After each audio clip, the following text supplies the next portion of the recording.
हाय, आज मी बनवली ती साधी सोपी शिमला मिरची आणि बटाट्याची भाजी. काय करायचं, एका पातेल्यामध्ये तेल घ्यायचं, मोहरी आणि कढीपत्ता घालून घ्यायचा. त्याच्यामध्ये कांदा घालायचा. कांदा छान असा परतून द्यायचा तेलामध्ये. नंतर टोमॅटो घालायचा. टोमॅटो घालून झाल्यावर मग थोडंसं मीठ घालायचं त्याच्यावर, कारण टोमॅटो आणि कांदा छान शिजतो मिठामुळे. मीठ घालून झालं की 1-2 मिनिट परतून मग झाकण ठेवायचं त्याच्यावर. छान असं परतून घेतलं की झाकून एक वाफ काढून घ्यायची. तोपर्यंत आपण इकडे शिमला मिरची आणि बटाटा चिरून घेऊ.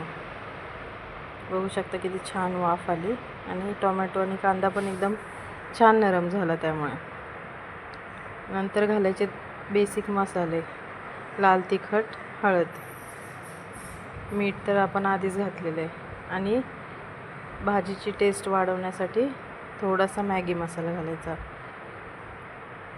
छान असं एकजीव होईपर्यंत मिक्स करून घ्यायचा. साधी सोपी भाजी आहे, पटकन होणारी, शिजते पण पटकन. त्यानंतर आपण चिरून घेतलेला शिमला मिरची आणि बटाटा घालून घ्यायचा.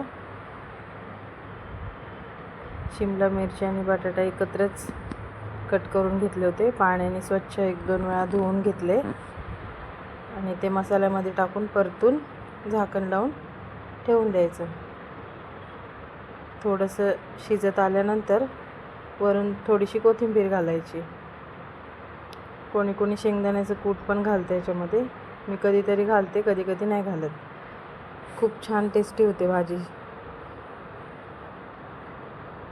पाण्याची पण गरज नाही शिजायला, वाफेवरच शिजून जाते. बघू शकता एकदम छान शिजले. रेसिपी आवडली असेल तर लाईक करा.